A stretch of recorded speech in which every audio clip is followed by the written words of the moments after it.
வணக்கம். எப்படி இருக்கீங்க எல்லாம்? ரொம்ப ரொம்ப முக்கியமான விஷயம் உறவு முறை. எல்லாரும் தெரிஞ்சுதான். நம்ம என்ன சாதாரணமாக உறவு முறைன்னும் போது நம்ம அக்கா தங்கச்சிங்க, அண்ணன் தம்பி, அப்பா அம்மா, பிள்ளைங்க அப்படின்னு ஒரு உறவு முறை கோர்த்தா இருக்கும்.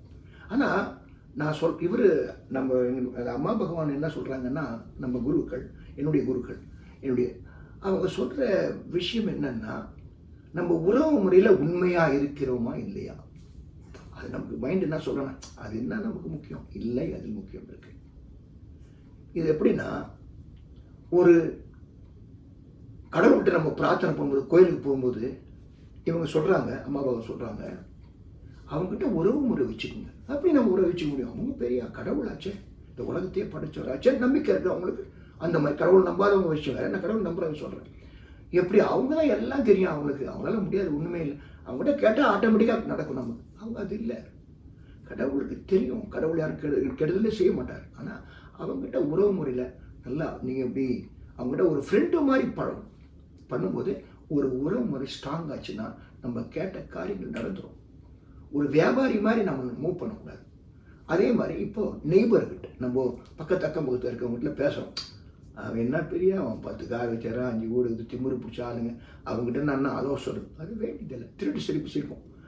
எப்படி இருப்ப சௌக்கியமாறீங்களா அப்படின்றது. அப்புறம் அப்படி போனவொன்னே இவன் என்ன போய் பெரிய ஆளாகி என்ன பண்ணுறது அப்படின்றது உடனே மைண்டு மாறும். மைண்டு தான் என்னுடைய வேலை, கேம் பண்ணுறது.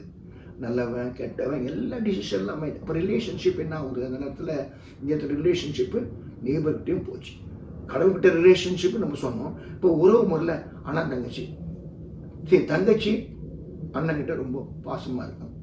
அதே சமயத்தில் ஏதோ ஒரு பண விஷயத்தில் ஏதோ ஒரு ப்ராப்ளம் அவருக்கு ஆயிருக்கிறீங்களா, அதே மாதிரி தங்கச்சிக்கு ப்ராப்ளமும் அண்ணனுக்கு ப்ராப்ளம், இது மாதிரி எல்லார் வீட்லையும் இருக்கணுன்றது இல்லை.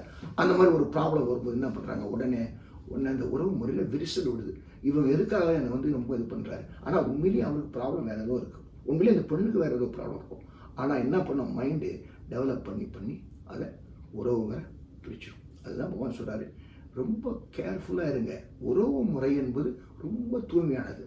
அது என்ன உடனே அவங்க டைம் கொடுங்க, ஏதோ ஒரு காரணம் இருக்கும், அப்புறம் மாறுவாங்க, அப்புறம் தெரிஞ்சு ஆட்டோமேட்டிக்காக எல்லாமே நல்லா இருக்கும். அதுக்காக முடிவு உடனே எடுக்கக்கூடாதுன்னு உறவு முறையில் சொல்கிறது.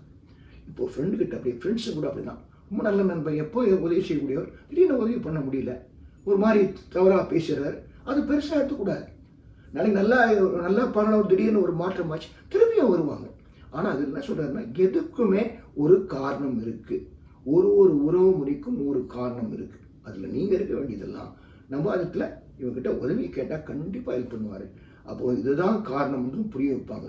நமக்கு வேண்டியதெல்லாம் உறவு முறை நல்லா இருந்தால் தான் குடும்பத்தில் ஒற்றுமை இருக்கும். அதே மாதிரி ஒரு அப்பா அம்மா ரொம்ப பாசமாக அந்த பையனை ஒரு பையன் நல்லா பார்ப்பார், ஒரு பையன், ஆனால் அவருக்கு 2 குழந்தைகள் ஒன்று தான். அந்த குழந்தை நல்லா மூவ் பண்ணுறதுல அவங்ககிட்ட நல்லா படுவார். இன்னொரு பையன் மேலே ஒன்று விருப்பு வர மாதிரி இருக்கார். அது 2 ஒன்று தான், ஒன்றுமே இல்லை.